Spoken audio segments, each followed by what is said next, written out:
네, 최리나입니다. 국내 증시 어제는 연기금 덕에 1980선을 회복했었는데 오늘 추가적인 반등이 더 나올 것으로 보여집니다. 추경 예산 편성에 대한 기대감도 있지만 외국인들의 매도도 정점에 달한 것 아닌가 싶을 정도로 전일에도 많이 팔지 않는 그런 모습이 현물 쪽에서 나왔죠. 이런 가운데 미국발 오늘 훈풍 또한 기대해 볼 수 있는 자리이기 때문입니다. 키프로스 얘기도 조금은 들어갔는데 뉴욕이 키프로스 여진을 딛고 또 한 번 신기록을 세웠다고 합니다. 뉴욕 증시 마감 상황부터 지표도 굉장히 좋게 나왔대요. 함께 뉴스도 챙겨보겠습니다. 화면 보시죠. 미국 대도시 주택가격이 6년 7개월 만에 큰 폭으로 올랐다고 합니다. 이뿐만이 아니라 내구재 주문도 예상 밖의 호조세를 띄었는데요. 신규 주택은 부진했지만 충분히 상쇄시킬 수 있는 분위기였습니다.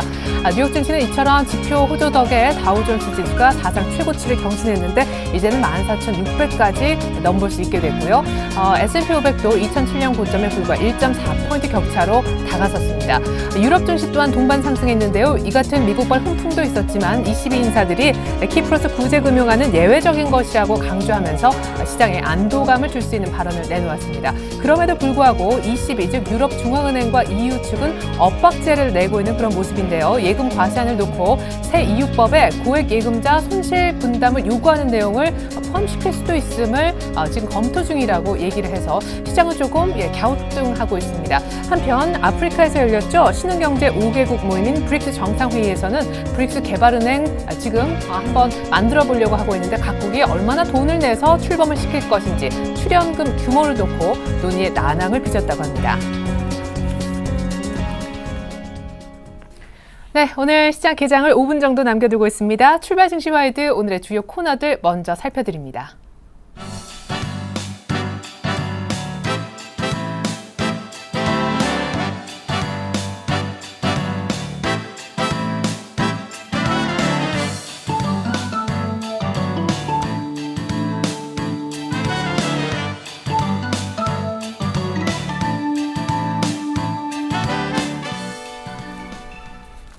네, 개장 전 오늘 시초가에 들어가 볼 만한 공략주 알아보는 시간입니다. 메리츠 종금증권 강정원 부장님 연결합니다. 안녕하세요. 네, 안녕하세요. 네, 전일 시초가 공략주였던 제이콘 텐트리 5,000원까지는 못 갔지만 시초가 대비 1.6%가량은 상승했습니다. 기관도 여전히 산 모습인데 그냥 보유하면 될까요? 네, 보유 말씀드리겠고요. 기관이 어제도 29만 주의 순매수가 들어왔습니다. 미디어플렉스라든가 CJ, CGV 관련 업종들 강세를 보이고 있는데 이 제이콘 텐트리도 영화 산업 성장과 더불어서 멀티플렉스 사업부의 성장세 그리고 드라마 부분의 성장성 전체적으로 올해 실적 지난해 대비해서 매출액 13%, 영업이익 20% 이상 증가할 것으로 전망되면서 시장 컨센서스 적정 밸류에이션 한 5,700원 정도 밴드를 좀 보고 있습니다. 그래서 제가 시한 5,250원, 5,300원 정도 되면 반드시 차익 실현하시기 바라겠습니다. 네. 그리고 아까 화면 보니까 오늘 시초가 공략주는 금호석이라고 하는데 이거 뭐 잘못된 거 아니죠? 화학주 지금 사도 되는 타이밍이 맞나 봐요. 네, 금호석이 설명을 드리면 제가 왜 추천을 했는지 좀 이해를 하실 수 있을까 않을까 싶은 생각이 드는데요. 네. 금호석이는 그 합성 고무, 합성 수지, 페놀 이도체와 정밀 화학 사업을 영위하고 있고요. 세계 최대 합성 고무 생산량을 보유하고 있습니다. 합성 고무 부분에서만 스타일엔 부다티엔 고무와 부다티엔 고무 이 두 개의 제품이 세계 1등을 하고 있고 모두 이 두 제품이 합성 고무 제품으로 천연 고무에 비해서 이 내마모성과 내열성, 내구성이 우수해서 타이어와 신발, 고무 호수와 벨트 등에 사용되고 있습니다. 주요 수출국은 중국과 인도, 타이어 수출량이 높은 비중을 차지하고 있고요. 수출 비중은 중국이 가장 높습니다. 27%를 차지하면서 중국향의 수출 비중이 가장 높다라고 보시면 되겠고요. 투자 포인트도 세 가지를 두시는데요. 첫 번째는 그런 측면에서 중국 타이어 교체 수요 증가 기대감입니다. 2분기에 금호석이가 정기 보수 이후에 합성 고무 수요 동향이 연간 실적에 좀 변수가 될 것으로 전망되고 있는데요. 중국의 3월 제조업 구매자 관리 지수 PMI 잠정치가 지난달 수치에 비해서 시장 컨센서스를 상회하는 51.1을 기록하면서 수치를 기록하면서 화학주의 단기 상승 모멘텀을 좀 보여주고 있습니다. 중국에서 그동안 타이어 교체 수요가 늘지 않고 있는 이유가 이 자동차 역사가 오래된 미국과 유럽 이런 나라에 비해서 타이어 교체에 대한 인식이 아직 높지 않는 상황이었는데 올해 1월 중국 승용차 신차용 타이어와 교체용 타이어가 전년 동월 대비해서 각각 50%와 28% 늘은 모습을 보였습니다. 지난해에는 1월에 춘절이 포함돼서 영업일 수가 5일 정도 늘어난 점을 감안하면 판매 증가 신호가 좀 나타나고 있는 상황이고요. 중국 자동차 시장이 급하게 성장하기 시작한 것은 2008년부터입니다.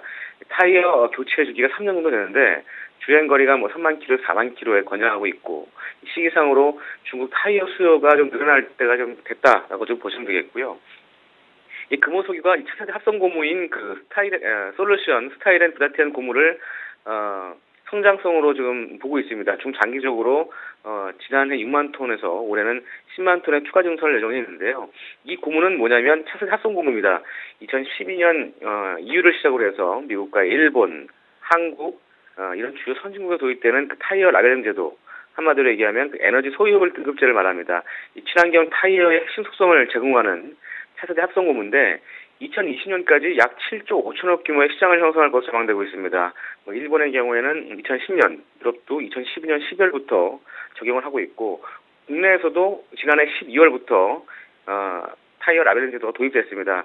이에 따라서 이제 신규 타이어와 규제 타이어의 수요가 좀 늘어날 것으로 전망되고 있고요.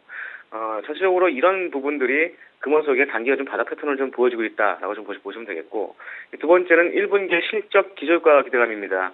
올해 1분기 매출액은 1조 3,592억을 전망하고 있는데 전분기 대비해서 9% 이상 증가할 것으로 전망되고 있습니다. 물론 전년 동기 대비해서는 16% 마이너스를 예상하고 있습니다만 영업이익도 595억으로 전분기 대비해서 190% 증가할 것으로 전망되고 있습니다. 최근에 주가가 많이 하락하는 모습을 보였는데 3월부터는 저가의 부다티엔 투입이 좀 예상되고 있어서 1분기, 4분기 대비해서 전분기 대비 기저효과를 좀 기대할 수 있는 부분이고요.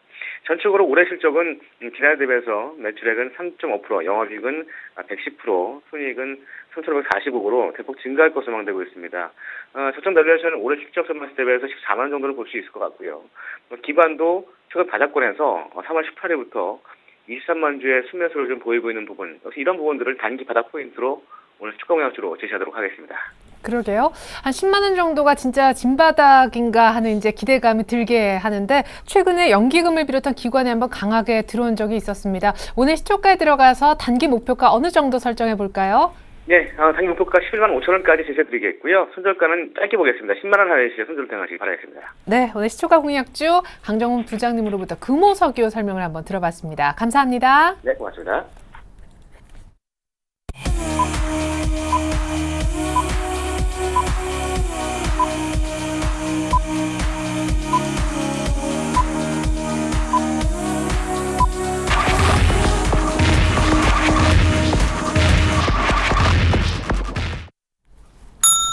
네, 3월 27일 우리 장 이제 막 열렸습니다. 다우지수가 키플러스 여진을 모두 떨쳐내고 다시 한번 사상 최고치를 경신했던 날인데 미국 쪽 지표가 거의 다 좋게 나왔다고 하죠. 우리 증시도 출발이 괜찮았으면 좋겠는데 나쁘지 않은 것 같습니다. 자세한 출발 상황 분석을 도와주실 두 분의 전문가부터 소개해드릴게요. 이명식 전문가님 그리고 유스탁의 유창희 대표님 오늘 나와주셨습니다. 안녕하세요. 안녕하세요. 네, 자 어제 연기금이 정말 엄청나게 사주면서 올 들어 가장 많이 사주면서 시장이 1980까지 왔는데 오늘 출발은 더 위쪽인가요? 네, 일단은 금일도 8포인트 상승한 1991포인트에서 장이 시작되고 있습니다. 금일은 시가총액 상위 종목군들이 고르게 강보합권에서 상승 출발하고 있는 모습을 보여주고 있습니다. 삼성전자, 현대차, 포스코, 현대모비스 등이 강보합권 출발하고 있는데 전일에 이어 금일도 현대차가 강한 상승 랠리가 이어질지 지켜봐야겠고요. 금일 같은 경우는 한국전력이 그동안에 소외되었다가 반등이 다소 강하게 나타나고 있습니다. 현재 2% 상승한 29,600원대를 오르락내리락 하면서 단기 바닥 저점이 확인되는 그런 상황이 아닌가 여겨지고요. 기아차의 경우에도 금일 약 1.4% 정도, 5% 정도 상승하면서 56,000원대를 회복하고 있는 모습을 보여주고 있습니다. 반면에 최근에 약세 국민이 전개되었던 LG화학의 경우에도 일단은 27만 원대를 계속해서 유지해주고 있고 신한지주, SK하이닉스 수급이 상당히 호전되고 있는 모습을 보여주면서 안정적인 주가 흐름이 전개되고 있다라고 보실 수 있겠습니다. 금일 같은 경우는 소재 쪽으로 일단 강보합권이 출발되는 것이 특징적 상황이라고 보실 수가 있겠고 역시 하나금융지주의 경우에도 안정적인 반등 모멘텀이 전개되고 있는 모습을 보여주고 있습니다. 전반적으로 금일도 연기금 쪽에서 매수세가 유지돼 준다면은 코스피 지수의 경우는 안정적인 흐름이 전개될 것으로 보여집니다.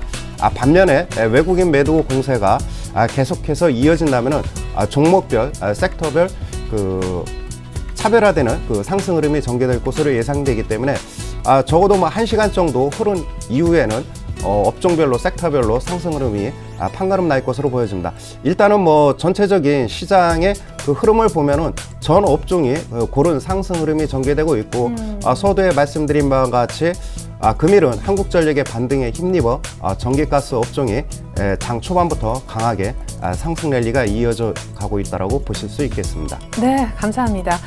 자, 그런 반면에 니케이는 어떤 출발을 보이고 있는지 우리 증시도 코스피가 1990선을 회복해서 소폭이지만 갭상승 출발을 하고 있는데요. 니케이는 강보합세로 그냥 조용하게 출발하는 모습입니다. 어제는 엔화의 어떤 분위기에 힘입어서 소폭은 좀 빠졌었는데 오늘은 일단 회복을 조금 합니다만 일단 좀 조용한 분위기다 이렇게 보시면 좋겠습니다.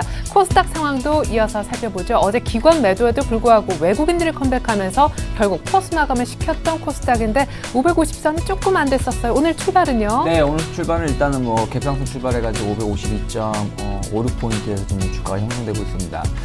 일단 코스닥 시장이 몇 번 말씀드렸지만은 코스피 시장이 조금 상승 완벽하게 전환되기 전까지는 코스닥 시장으로 계속 올라가기는 좀 부담됐었다는 부분 말씀드렸었는데 네. 일단 제가 보기에는 이번 주 그러니까 오늘부터 이번 주 금요일까지가 조금 변곡 자리가 될 수 있다고 생각을 하고 있습니다. 왜 그러냐면은 일단 지금 550포인트에 대한 이게 저항일지 아니면은 돌파를 하기 위한 하나의 눌림목일지 모르겠지만 어쨌든 550포인트 중심으로 해가지고 약 한 2주 거의 한 달 가까이 박스권이 지금 진행이 되고 있다는 것이죠. 그러면서 어쨌든 우상향을 하려고 하는 550포인트 이상, 555포인트 이상으로도 올라가려고 하는 모습을 계속 보여주고 있기 때문에 여기서 빨리 이번 주에 돌파를 시켜줘야지 일시적으로 찍고 내려오더라도 일단 560포인트나 그 이상을 가줘야지 추가적인 상승이라든지 물론 기대감 불러 나올 수 있는데 그게 아니라 계속해서 555포인트나 550포인트 저항으로 적용한다라면은 일단 실망 매물이 나올 수도 있다는 부분들, 왜냐하면 투자자들이 심리적으로 지칠 수 있는 권유 놓여 있다는 부분들 체크를 하시면서 오늘 만약에 계속 어저께도 조금 말씀드렸지만 운봉이 나오고 있다는 부분들 대신에 오늘은 만약에 양봉이 나오거나 빨간 도찌가 나온다라면은 그래도 시장 자체가 좀 더 올라갈 수 있다는 부분들 체크하셨으면 좋겠고 시가총액 상위 종목을 보신다면 전체적으로 빨간색을 보이고 있습니다. 셀트리온, CJ 오션크림, 파라다이스 모두 한 1% 전후로 해서 고르게 상승세를 보여주고 있다는 부분들 체크하셨으면 좋겠고 오늘 이제 수급이 제일 중요하겠죠. 어저께 아까 말씀하신 것처럼 외국인이 오래간만에 다시 한 400억 강하게 매수가 들어오면서 지수 상승을 이끌었던 것이 있는데 오늘 같은 경우는 일단은 한 26억 정도 지금 소폭 매도가 나오고 있다는 부분들 결국에 외국인이 코스닥 시장을 강하게 안 사준다라면 코스닥 시장이 좀 만만치 않다라는 부분들 체크를 하시면서 외국인이 다시 강하게 매수로 반전되는지 여부를 체크를 하시면서 시장을 바라보셨으면 좋겠습니다. 네. 자, 코스닥에 대한 얘기였습니다. 오늘 음봉이면 조금 걱정되고 550선은 참 애매한 자리인데 역시 코스닥 쪽에 외국인 수급이 오늘 가장 중요한 체크 포인트다라는 얘기셨습니다. 자, 외환시장 역시 출발 상황도 점검을 받아볼게요. KB 외환선물로 갑니다. 정경팔 팀장님 안녕하세요. 네, 안녕하십니까? 네, 오늘 소폭 상승 출발하는 것 같았는데 곧바로 하락 반전 됐다면서요? 네, 오늘 서울 외환시장은 어제 종가 대비 50전이 상승한 1106원 20전에 개장했고요. 개장 이후에는 1105원 50전과 1107원 30전 사이에서 움직이고 있고요. 이 시간 현재는 개장가보다 소폭 상승한 1106원 70전에 거래가 되고 있습니다. 현재 국제금융시장은 키프로스 사태에 대해서 각기 다른 반응을 드러내고 있고요. 이에 따라서 위험 선호와 위험 회피가 공존하고 있는 상황입니다. 뉴욕 증시의 경우 키프로스에 대한 우려가 어느 정도 진정되었다는 입장을 취하면서 미 경제지표 호조에 반응하는 모습입니다만 미 채권 시장의 경우는 여전히 키프로스에 대한 우려를 반영하고 있습니다. 외환 시장에서 역시 각 통화별로 다른 반응이 나오고 있는데요. 유로화의 경우는 지난 월요일에 급락 이후 어제는 비교적 움직임이 크지 않았습니다만 향후 10만 유로 이상 예금자 손실에 대한 우려가 반영되면서 약세 압력을 받고 있습니다. 반면 일본 엔화의 경우는 구로다 일본 중앙은행 총재가 중앙은행이 국채 장기물을 매입해서 시장금리 하락을 유도할 것이라고 밝힌 점이 반영되면서 약세를 보이고 있고요. 호주 달러나 캐나다 달러 등 상품 통화들은 유가의 강세를 반영하면서 달러화 대비 상승세를 이어가고 있습니다. 이처럼 국제 외환 시장의 주요 통화들이 각 통화별 특성에 따라 움직이고 있다는 것은 현재 키프로스 사태를 심각하게 인식하지 않고 있다는 의미가 되겠고요. 키프로스 이슈가 지역적인 문제로 머물기 시작했다는 점을 나타내고 있습니다. 유럽 문제가 지역적인 문제로 인식될 때 외환 시장에서 나타나는 특징적인 모습은 유로화를 매도하고 이 자금으로 아시아 통화나 상품 통화를 매수하는 유로 캐리 트레이드가 나타날 수 있다는 것인데요. 최근 이틀간의 거래에서 유로화가 약세를 보이는 가운데 유로화와 크로스 거래 관계에 있는 상대 통화들이 강세를 보이고 있어서 이러한 추정을 뒷받침하고 있습니다. 유로달러는 키프로스에 대한 불안감이나 또 유럽의 경기 침체를 반영하면서 1.25달러까지 하락이 가능할 것으로 시장은 전망하고 있습니다만 유로 캐리 트레이드가 작동할 경우 달러 원에게는 하락 압력으로 작용할 수도 있겠습니다. 그러나 달러 원과 관련해서 계속해서 주목해야 될 부분은 엔화의 동향과 미 경제 지표가 되겠습니다. 엔화와 원화와의 동저화 현상이 아직 유지되고 있기 때문에 엔화 약세 시에 원화 역시 약세 압력을 함께 받을 수 있겠고요. 지난 밤의 경우처럼 미 경제 지표가 주택 지표를 중심으로 호조를 지속할 경우에는 달러화가 엔화뿐만 아니라 원화에 대해서도 강세를 나타낼 수 있기 때문에 달러원은 강한 하방 경직성을 느낄 수 있겠습니다. 이는 결국 앞서 말씀드린 달러원의 하락 요인들과 서로 충돌하게 되면서 달러원의 방향성이 둔화되는 현상으로 이어질 수 있겠습니다. 달러원은 당분간 1,100원에서 1,120원 범위에서 움직일 것으로 보고 있습니다. 네, 그래요. 1,100원은 또 쉽게 깨지지 않고 1,120원도 또 쉽게 올라가지 못하는 박스권 전망까지 들어봤습니다. 어쨌거나 키프로스 사태는 이제 조금은 지엽적으로 변했다라는 얘기도 감사했습니다. KB 외환선물의 정경팔 팀장님과 함께 외환시장 얘기 나눠봤습니다. 잘 들었습니다. 네, 감사합니다.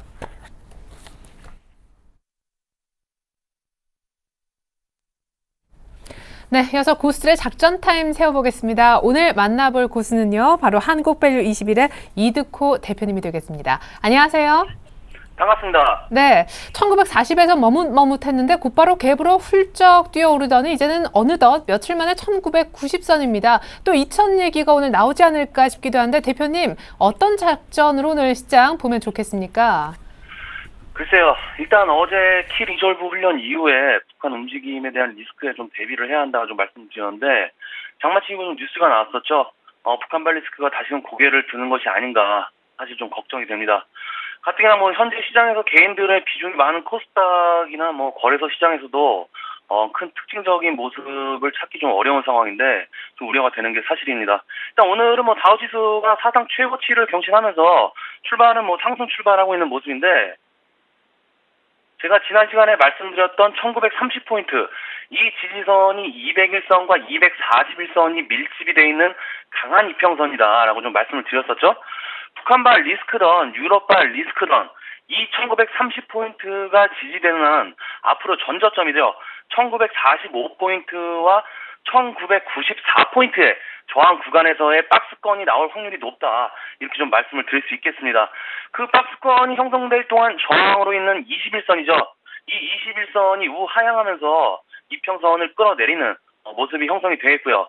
그렇게 21 이평이 121 지지 구간인 1960포인트까지는 내려와 줘야 그만큼 매물벽이 저항에서 지지로 바뀌는 모습이 좀 나올 수 있다. 그래서 좀 말이 좀 복잡한데 정리를 해드리면 우리는 당분간 지수 포인트 하방을 1945포인트, 상방은 1994포인트로 잡고 매매를 하자. 이렇게 좀 말씀을 드리겠고요. 그리고 코스닥 시장 같은 경우에는 이렇게 보시면 될 것 같습니다. 그동안 코스닥 시장이 11선과 13일선 지지를 받으면서 좀 상승을 했는데 그 상승에는 코스피 시장과는 좀 다르게 외국인의 매수세가 있었죠. 연초 대비해서 뭐 1조 가까이 순매수를 했는데 어제도 400억 가까이 매수를 하면서 코스피 시장과는 상대적인 모습입니다. 수급적으로도 코스피 시장보다는 아직까지 코스닥 시장에 대한 외국인의 매수는 우호적으로 받아들일 수 있다. 그래서 540포인트가 이탈이 되지 않는다면 아직까지는 코스닥 시장의 무게를 두고서 중소형주 위주로 매매를 진행하자. 이렇게 좀 말씀을 드릴 수 있겠고요. 종목 찾기가 요즘 상당히 어렵죠. 뭐 좀 하려고 하면 유럽 리스크 불거지고 북한에서 위협 주고 유대 특징적인 모습을 찾기 좀 어려워서 상당히 지루한 모습인데 일단 지난 시간에 말씀드렸던 종목들 용화금속이라든지 뭐 SG 세계물산, 삼위각기, JW 중해신약, S맥, 이루온, 한일사료 뭐 이렇게 말씀드렸는데 영화금속 같은 경우에는 뭐 신고한 관련주로서 뭐 재보궐선거 모멘텀으로 상승할 가능성이 높다 해서 이 종목은 조정 시 매수 의견을 좀 드렸는데 어제 상승을 좀 해주었죠. 3.5% 가까이 상승을 하면서 상승 쪽으로 방향을 튼 모습입니다. 일단 위로 120일 저항 구간이 있는데 이 120일 저항은 돌파를 해줄 것으로 좀 보고 있고요. 수급적으로 거래를 죽이다가 어제 200만 주 넘게 거래가 좀 터졌기 때문에 조만간 1,300원까지 1차적인 상승은 가능해 보인다. 좀 이렇게 말씀을 드리겠고요. 3일 깎기는 2번 수익이죠. 월요일 추천드리고 9% 급등, 그리고 급등했던 윗꼬리까지 상승 가능하다. 그래서 단기 트레이딩 지속하자. 이렇게 좀 말씀을 드렸는데, 현재 뭐 5% 정도 다시 수익이 나온 상황이고요. 현재 121선의 저항을 좀 받고 있는 모습인데, 이 종목은 1,390원, 1,390원을 돌파하지 못한다면, 이제는 수익을 챙기자. 이렇게 좀 말씀을 드리겠고요. 그리고 SG 세계물산이 있는데, 이 SG 세계물산은 추천드리는 4% 가까이 상승했죠. 장기 추천주로 좀 말씀을 드렸는데, 이 종목은 뭐 수익 챙기는 관점으로 보고, 타이밍 오면 재매수 관점으로 보겠고요. 그리고 한일사료. 이 종목은 추천드리고 3% 가까이 수익 중이죠. 1,350원. 주봉상 120주봉 돌파하는지 지켜보면서, 1,350원, 돌파하는지 지켜보면서, 1,400원까지 돌파를 하지 못한다면, 이 종목도 수익 챙기는 전략으로 보시고요. S맥하고 JW 중해신약이 있는데, S맥은 어제도 외국인 기관 동시 순매수입니다. 현재 지지선 지키면서, 옆으로 기고 있는 모습이기 때문에, 이 시점에서는 매수 관점, 이렇게 보시고요. 그리고 JW 중해신약, 이 종목은 움직임이 좀 크게 없는 모습이죠. 하방에 대한 지지력 테스트를 뭐 지속적으로 하고 있는 모습인데, 이 종목은 5,060원만 이탈이 되지 않는다면, 지속 매수 관점으로 보시면 되겠고요. 이탈이 되면 손절, 이렇게 보시면 되겠습니다. 그리고 오늘은 플렉서블 디스플레이 관련주들을 한번 체크를 하겠습니다. 삼성전자에서 휘는 화면, 갤럭시 노트 S3를 9월에 공개하겠다는 뉴스가 좀 나와주었는데, 테라세미콘, 그리고 상보, STI, 잉크탱크, 하이셀, 시노펙스, 이 중에서 더 오르는 종목들, 뭐 시노펙스라든지 하이셀, 테라세미콘, 뭐 이런 종목들 위주로 오늘 신규주 넣어서 전략 짜시면 오늘 시장에도 관계없이 좋은 수익으로 연결되지 않을까 생각을 하고요. 그리고 여러분, 주식하실 때 제발 좀 신용 좀 쓰지 마십시오. 코스닥 신용 융자율이 6년 만에 최고치입니다. 최고치. 이게 뭡니까 이게? 충분히 여러분들 종목 수익 나게 좀 해드리고 있는데 신용 쓰시다가 코스닥 지수 꺾이면 여러분 크게 아픕니다. 제발 신용 쓸 때 무대포로 그냥 지르지 마시고 주변 상황도 좀 생각을 하시면서 다시 한번 생각을 하시면서 오늘 전략 짜시기 바라겠습니다. 오늘 작전 타임은 여기까지입니다. 고맙습니다. 네, 감사합니다. 한국밸류21의 이두코 대표님으로부터 종목도 한번 얘기를 쭉 들어봤고요. 이어서 출발 키포인트 브리핑이 이어지겠습니다.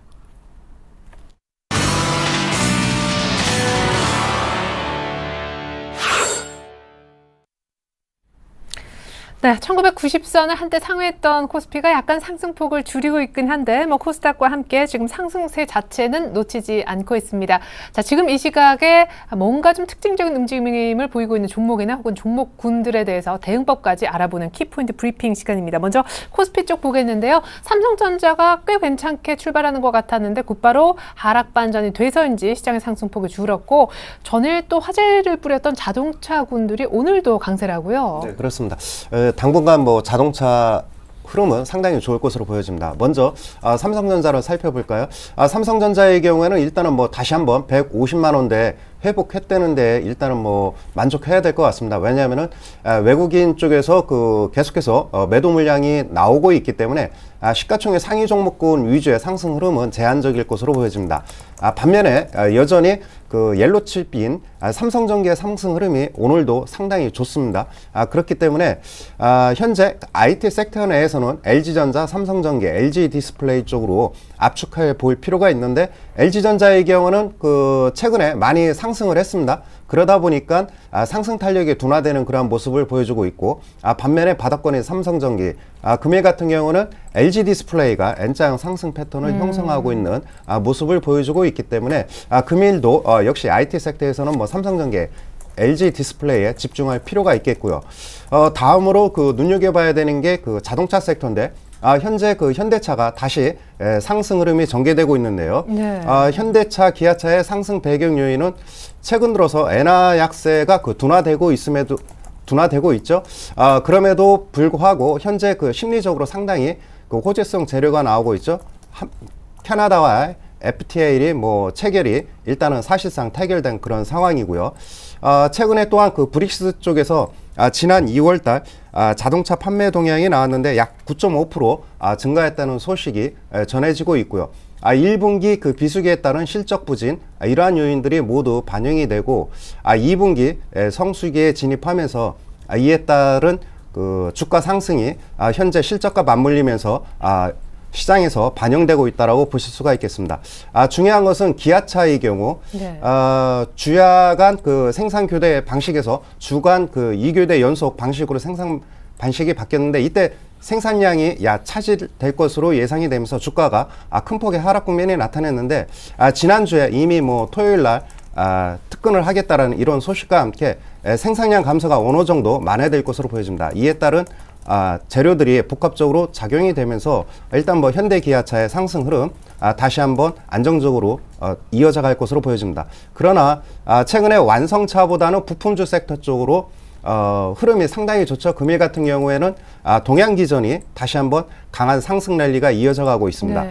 최근 한 5년 동안 완성차 대비 부품업체들의 해외 수출이 약 3배 가까이 증가했다고 하니까요. 앞으로도 그 FTA 체결 국가가 증가한다면은, 또한 그 브릭스 쪽에서 판매량이 증가한다면은 부품주들의 그 성장성은 다시 한번 계속해서 이어져 갈 것으로 보여집니다. 그렇기 때문에 자동차 섹터 계속해서 눈여겨봐야 되는 그런 상황이라고 보실 수 있겠습니다. 네, 감사합니다. 이번에는 코스닥으로 한번 가보겠습니다. 오늘따라 방산주가 움직이는데 당연하게 또 북한이로 전투태세 돌입 어떤 소식이 지금 재료가 된 모양입니다. 방산주도 시작부터 얼마나 강하고 지금 상승폭이 더 커지고 있는 상황인지 방산주 한번 여쭤보고요. 그다음에 셀트리온도 오늘 또 특징적인 뭐 계약 얘기가 있다고요. 네.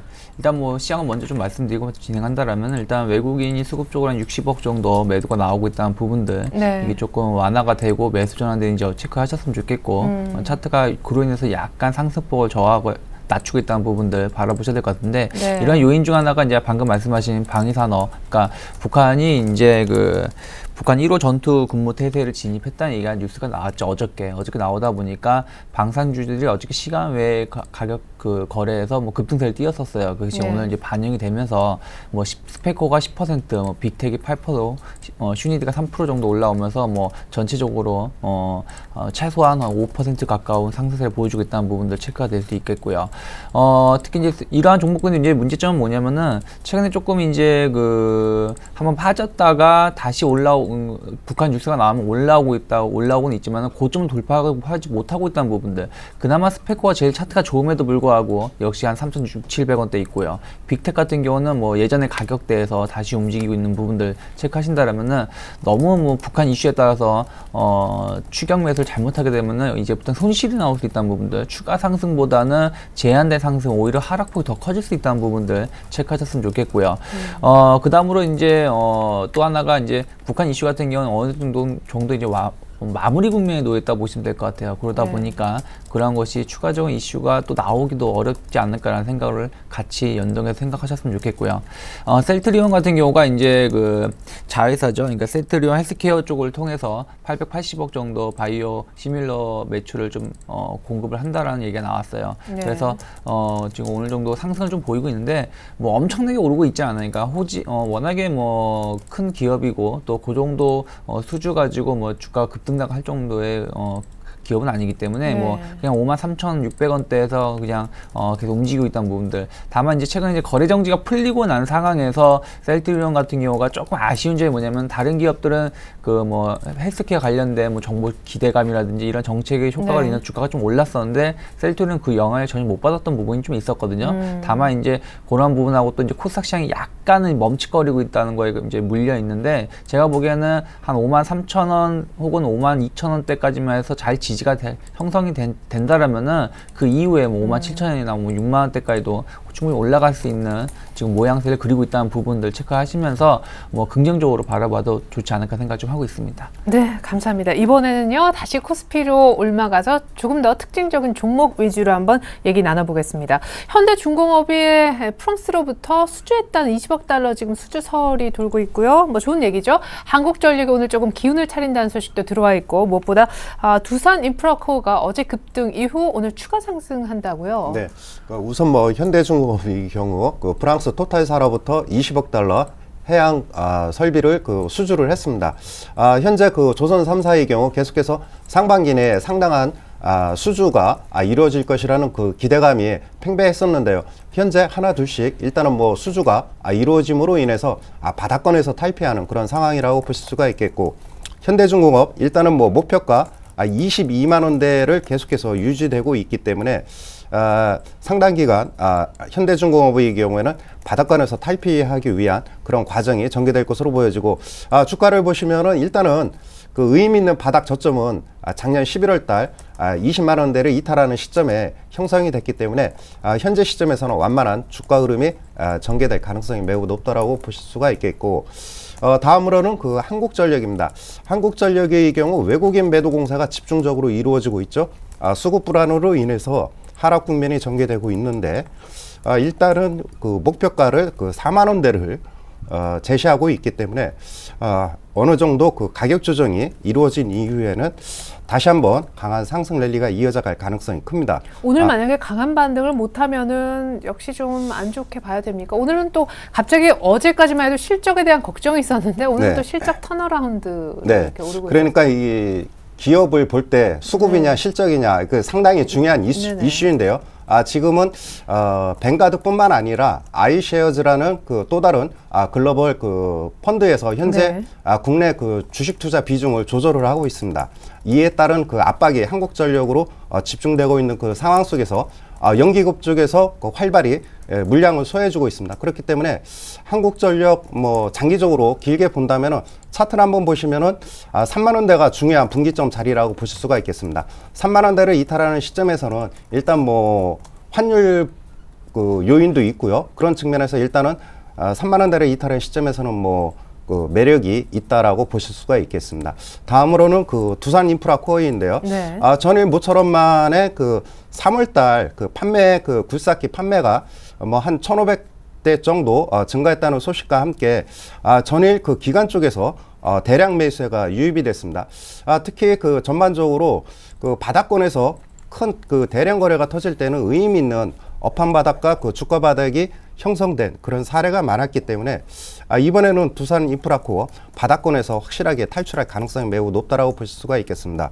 그 이유는 정부에서 추경 예산을 편성한 그런 요인도 있지만 두산건설의 위험 프리미엄이 감소하고 있는 그런 상황에 놓여 있기 때문에 두산인프라코어의 경우에도 의미 있는 그런 주가 바닥이 형성되고 있다라고 보실 수 있겠습니다. 네, 말씀하시는 동안 코스피는 살짝 지금 하락 반전까지 됐습니다. 그에 앞서 니케이가 이미 꺾였었고요. 지금 시장이 상승폭을 유지를 못하고 있네요. 코스닥도 아슬아슬합니다. 코스닥의 또 특징 종목 조금 더 살펴보지요.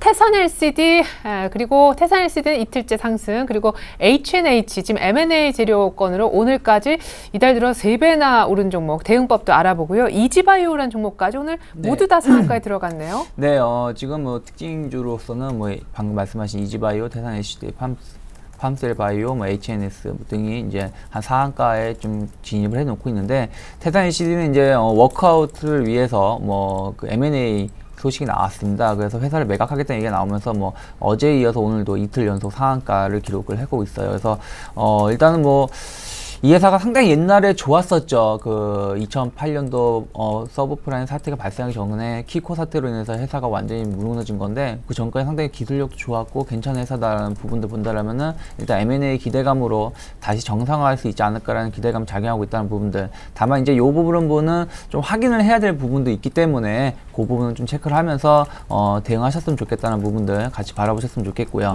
또 이제 이지바이오 같은 경우는 이제 동물성 사료를 만드는 회사인데요.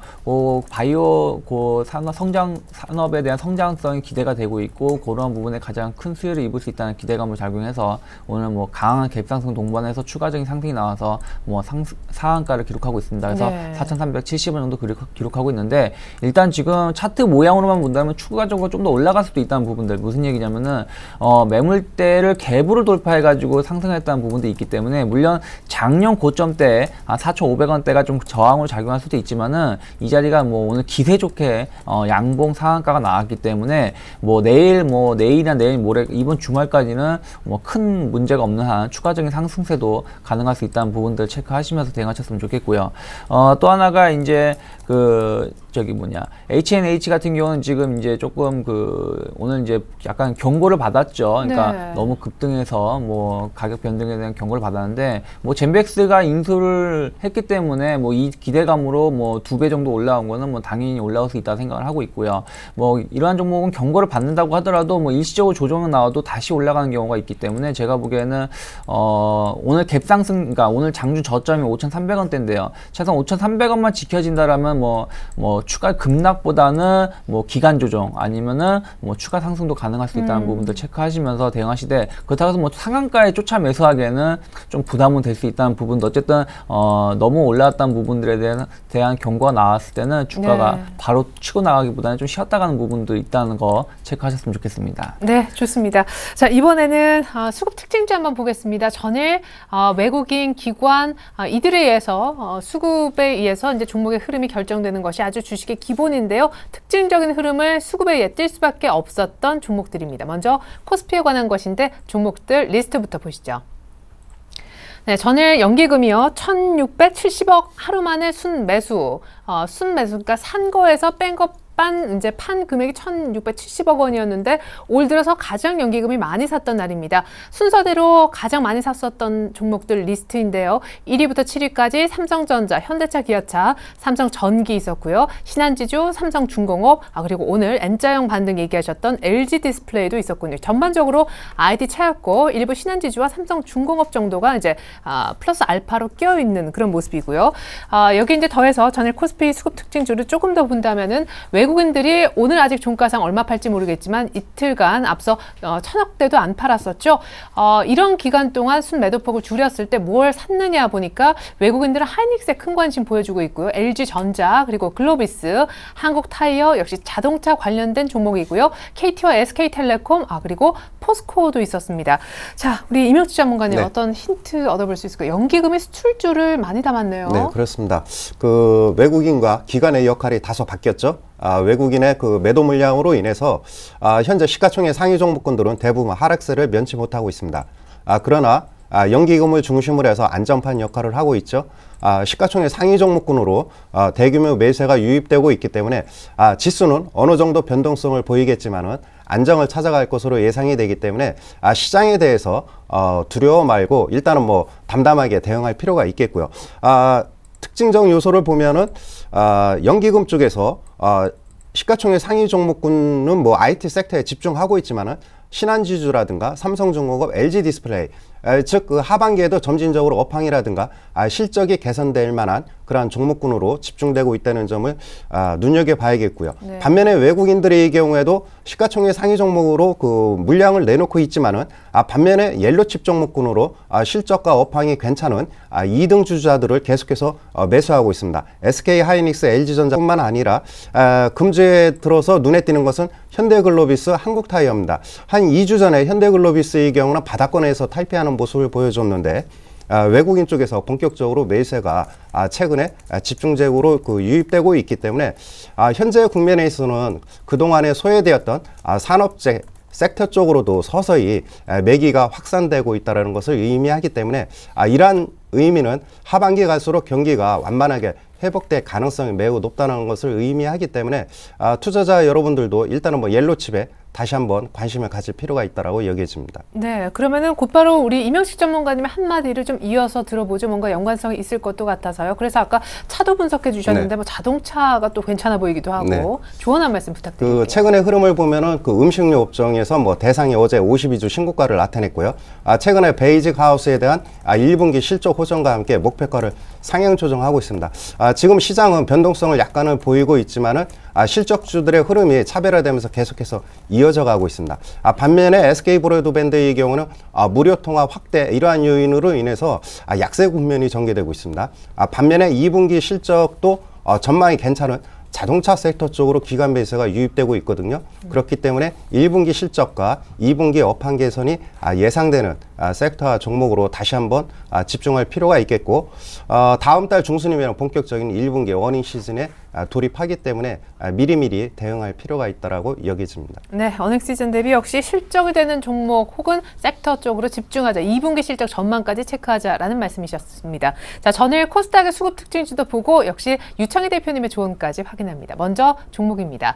네, 전일 그리고 전전일 기관이 꽤 코스닥 쪽에 차익 실현을 했는데 많이 판 순서대로 나오고 있습니다. SM, 서울반도체, 인터플렉스, CJ-ENM, GD, 그리고 루멘스, YG 엔터테인먼트 순이었군요. 자, 유창희 대표님 네. 힌트 좀 주시고요. 오늘 장 조언도 함께 부탁드릴게요. 네, 일단은 그 기관들의 매도한 종목군들은 아까 말씀하신 연장선이라 볼 것 같아요. 그러니까 이제 다음 달 중반 되면 이제 실적을 발표하고 있는데 실적 기대감으로 좀 올랐던 종목군들을 몇몇 기관들은 좀 차익 실현을 좀 하고 있는 것이 아닌가 생각을 좀 하고 있어요. 그래서 SM이나 YG 엔터테인먼트가 대표적인 거고요. 뭐 서울반도체나 루멘스 같은 경우는 LED 산업에 대한 기대감은 있지만은 이게 본격적으로 실적으로 연결되는지를 좀 확인하고자 하는 모습이 나오고 있다는 부분들 네. 좀 체크하셨으면 좋겠다는 부분들. 그래서 일단 실적에 대해서 약간 우려감 있거나 그거 대비 많이 올랐다고 생각한 종목군들 중심으로 차익 매물에 나오고 있다고 보시면 될 것 같고요. 오늘자 한마디는 제가 보기에는 뭐 비록 지금 하락 전환을 했지만은 상승은 이어진다고 보시면 될 것 같아요. 무슨 얘기냐면은 오늘은 북한 리스크로 인해서 또 지정학 리스크가 발생을 하고 있지만은 전체적인 시장 분위기 자체는 긍정적으로 지금 시그널이 바뀌어가고 있다는 부분들. 그래서 이번 주만 혹은 잘 지나간다라면 다음 달 같은 경우도 좀 추세 상승도 기대할 수 있다는 부분들 체크하시면서 부정적인 마인드보다는 긍정적으로 시장을 계속해서 접근하신다라면은 좋은 결과를 얻을 수 있지 않을까 생각을 좀 하고 있습니다. 코스피에 대한 얘기죠. 코스피, 코스닥 모두 마찬가지입니다. 왜냐하면 코스닥 같은 경우는 일단 기간 조정이 물론 오늘 좀 낙폭 좀 더 키우고 있지만은 네. 기간 조정이 잘 이루어졌기 때문에 올라온다라면 같이 올라갈 수 있지 않을까 생각을 좀 하고 있어요. 네, 감사합니다. 시장을 보는 긍정적인 마인드 갖춰도 좋겠다라는 조언까지 들어봤습니다. 오늘은 유창희 대표님, 이명식 전문가님의 도움 말씀 들을 수 있었네요. 감사합니다. 네, 고맙습니다.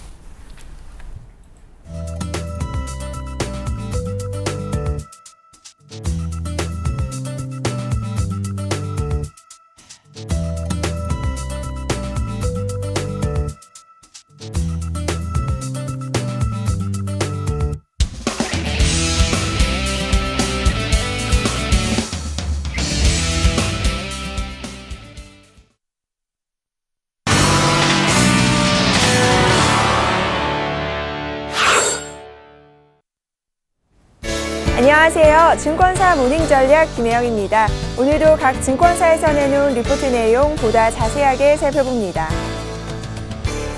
삼성증권입니다. 오늘 화각 충천할 종목으로 미디어플렉스 추천해 주셨습니다.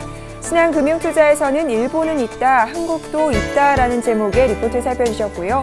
하나대투증권에서는 4월 전망, 코스피 사전 5기, KTB투자증권에서는 지수 반등 과정에서 주도주에 관심을 갖자라는 내용 살펴주셨습니다. 자세한 내용입니다. 오늘 삼성증권 미디어플렉스 추천해 주셨는데요. 쇼박스로 잘 알려진 동사는 영화 배급사로서 업계 2위를 차지하고 있습니다. 최근 연평균 15%의 증가세가 나타나고 있는 영화 관람객 수의 증가 역시 향후 동사의 긍정적인 영업 환경이 전망됩니다. 또한 2012년 영화 도둑들의 흥행에 힘입어 국내 시장 점유율이 상승되고 있고 최근 한중 합작 영화인 미스터고가 7월에 한중 동시 개봉을 앞두고 있어 중국 최대 배급사인 화이브라더스를 통해 중국 시장에 배급할 예정입니다. 따라서 이로 인해 최근 급성장 중인 중국 시장의 진출 역시 기대가 되고 있습니다. 이어서 신한금융투자입니다. 최근 엔화절하로 일본 증시에 대한 글로벌 투자자들의 관심이 고조되고 있습니다. 엔화 약세에 따라 기업의 이익이 증가할 수 있다는 기대감이 있지만 역사적으로 엔화절하가 이익 개선이라는 공식은 성립되지 않는다는 점을 주목해야 하는데요.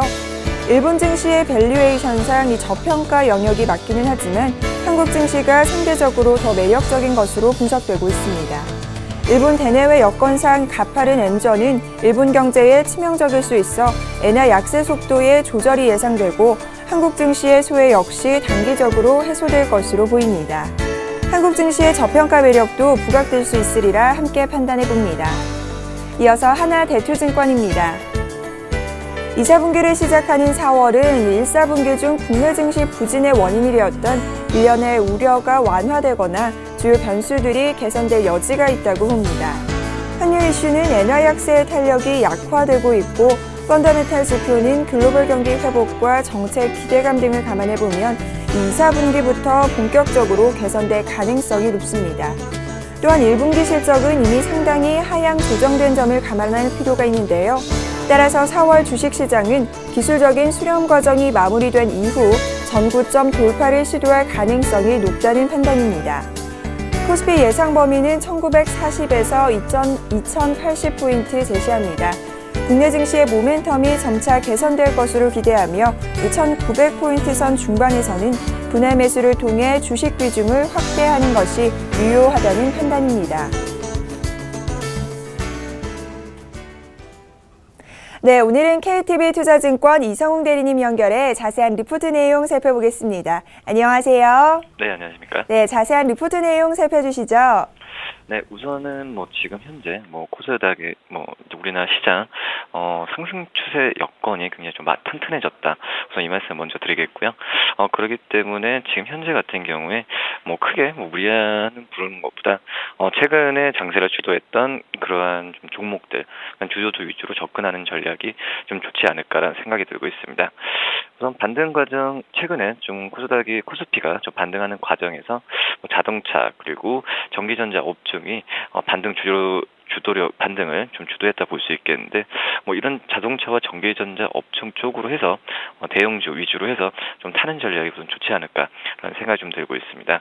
우선은 2000포인트를 아직 넘기지 않은 상황에서 1960과 2000 사이에서 그 박스권 내에 더 상승과 하락을 좀 반복하고 있다라고 볼 수 있겠는데, 우선은 시장 대비해서 수익이 좋았던 그런 업종들을 본다면 자동차 그리고 그런 레저 업종, 특히 카지노 관련 이런 종목들과 또 S4를 기점으로 해서 전기전자 업종, 특히 LG전자, 삼성전자, SK 하이닉스 이런 종목들이 상승세를 보여주었는데요. 제가 봤을 때도 오늘이나 이번 주 장 같은 경우는 이런 종목들이 계속 시장에서 주도주로 작용할 가능성이 크지 않을까라는 생각이 좀 들고 있습니다. 그렇기 때문에 자동차, 전기전자 업종에서 좀 관심 있게 보는 게 좋다라고 생각이 많이 들고요. 전체적으로 코스닥 같은 경우는 약간의 눌림 과정은 있긴 하지만 코스닥 전체적인 시장은 다른 정부 정책과 그러한 역시 모바일이나 다시 게임주들에 대한 실적 기대감이 나오고 있기 때문에 여기서 코스닥 안에서도 이런 종목들을 좀 눈여겨보는 게 좋지 않을까 생각이 들고 있습니다. 정리해서 말씀드리자면 매도 포지션을 취하는 것보다도 시장이 흔들더라도 갖고 있는 종목은 계속적으로 보유 관점을 하고, 그 다음에 주도주, 특히 종목별 장세가 계속 진행되고 있으니까 종목별로 접근하는 것이 좋지 않을까라는 생각이 듭니다. 네, KTB 투자증권 이성웅 대리님 연결해 자세한 리포트 내용 살펴봤습니다. 오늘 말씀 감사합니다. 네, 감사합니다. 네, 지금까지 증권사 모닝전략 김혜영이었습니다.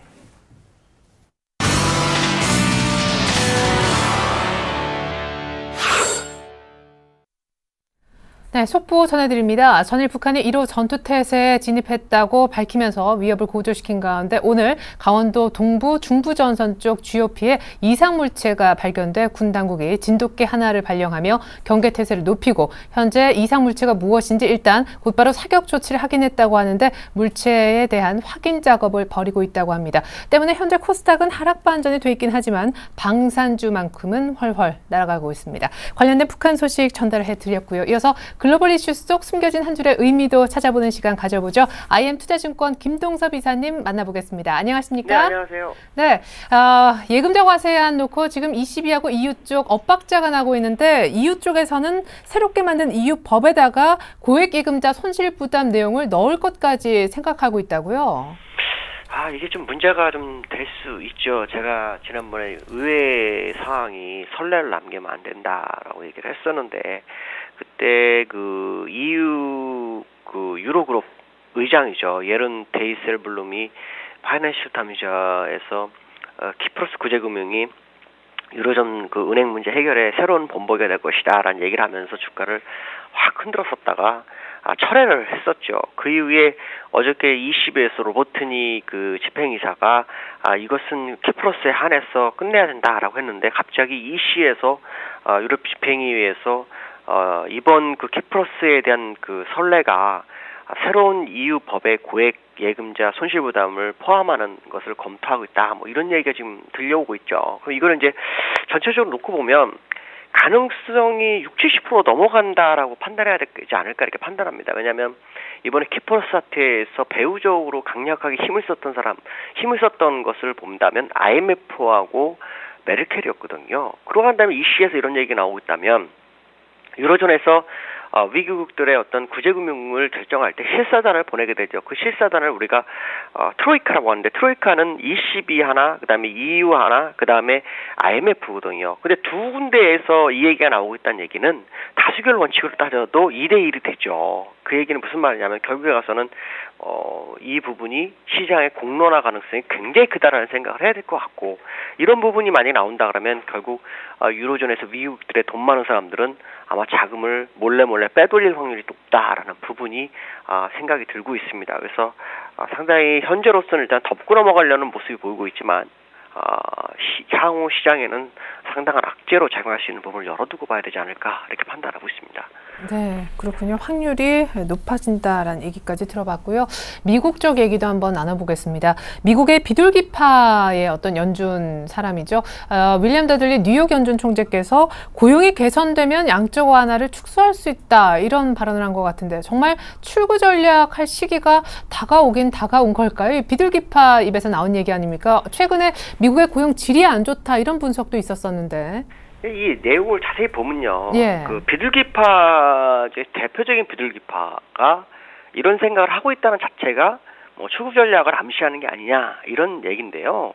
내용을 들여다보면 그 얘기죠. 고용이 개선되면 이라는 얘기를 했는데, 지금 고용을 보면 그 세라블럼 레스킨이라는 그 이사가 한 얘기가 있습니다.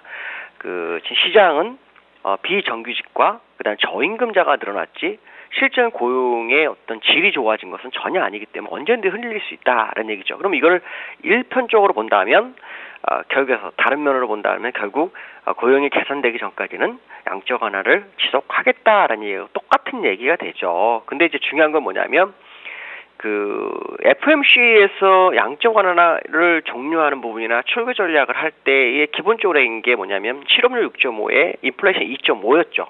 근데 지금 인플레이션 얘기는 전혀 나오지 않고 있다는 얘기죠. 그러니까 결국 고용 하나만 돼도 일단 시장에서는 출구 전략 가능성을 일단 확인시켰다라는 부분이고, 그러나 고용이 되지 않는다면 양적 완화는 지속할 수밖에 없다라는 얘기로 받아들여야 될 것 같습니다. 네.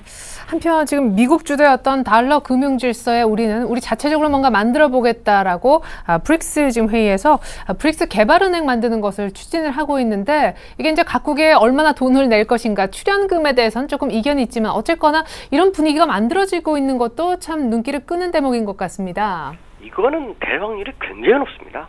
예. 왜 그러냐면 그 중국이 표방하는 것은 세계의 위안화가 기축통화로서의 역할을 하기를 바라죠.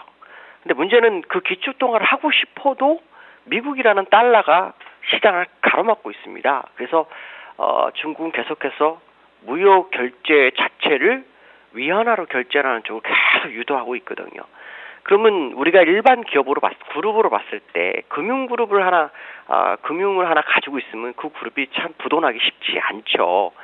글로벌적으로 보면 국가 입장에서는 금융의 기관을 하나 손에 쥐고 있느냐 안 쥐고 있느냐 굉장히 중요한데 IMF가 가장 큰 기관이고 세계 경제도 세계은행도 역시 마찬가지 상황이거든요. 근데 거기에 대주주는 미국입니다. 그래서 얼마 전에 그 중국이 IMF 지분율을 높이려고 했는데 거기에 따라서 미국도 그 지분율을 높이겠다 하고 출자를 하겠다는 얘기를 했었거든요. 그럼 중국 입장으로서는 더 이상 할 수 있는 게 없죠. 그렇다면 결국 자기들만의 원하는 곳을 만들어야 되는데 그게 할 수 있는 곳 중에 사각지대가 브릭스죠. 그래서 여기에는 브라질, 러시아, 인도, 중국, 남아프리카가 모일 수 있고 또 중요한 것은 뭐냐면 러시아가 이번에 키프로스로 인해서 물을 상당히 먹었기 때문에 거기에 반발 심리가 있을 수 있다라는 생각을 한다면 충분히 가능성이 있고요. 특히 IMF나 WB 같은 경우에는 너무 긴축을 강화하는 쪽으로 진행이 되고 있기 때문에 만약에 중국이나 러시아 쪽에서 조금 더 완화된 정책을 한다면 충분히 그 IMF라든가 WB를 넘어설 수 있는 그런 창설기구가 나올 수도 있다라는 생각을 해봐야 될 것 같습니다. 네. 역시 오늘장 조언 마지막으로 구하겠습니다. 일단 외국인들의 선물 환매수까지는 아니고 또 북한발 이슈 있으니까 아까 잠깐 좀 많이 파는 모습도 있었지만 어제 연기금 중심으로 기관의 현물 매수가 제법 강하게 들어왔던 날이었습니다. 원하시는 수급의 한 절반 정도는 지금 현실화되고 있는 분위기인데 어떻습니까? 오늘은 어떤 전략 좀 펴보면 좋을까요? 지금 입장에서는 이제 기관은 자기의 역할을 다하고 있다라는 부분이고요. 역시 외국인의 관점에서 바라본다면 외국인들은 지금부터 선물 지수가 약 3포인트 이상 올라가면 아마 그 방향성을 바꿀 확률이 굉장히 높습니다. 그걸 아마 기관이 유도할 확률이 높기 때문에 오늘도 역시 외국인의 매수세가 굉장히 중요할 것이다라는 부분을 봐야 될 것 같고요. 그 수급을 바꾸는데 중요한 그 지수대로, 그러니까 거래소 지수대로 본다면 1989포인트가 수급의 균형을 깨는 자리입니다. 그러니까 이 지점을 깨고 올라가는 그런 모습이 나오는지 요게 중요한 포인트다라고 보시면 될 것 같습니다. 네, 역시 외국인들이 조금 더 움직여줬으면 하는 그런 기대 1990선 라인 정도 빠르게 회복하는 것이 중요하군요. IM투자증권 김동섭 이사님과 얘기 나눠봤습니다. 글로벌 이슈까지 잘 들었습니다. 네, 감사합니다. 네, 이상으로 출발 증시 와이드 2부 마무리 짓겠습니다. 북한 때문에 잠깐 출렁였지만 코스피 다시 플러스권 찾았습니다. 고맙습니다.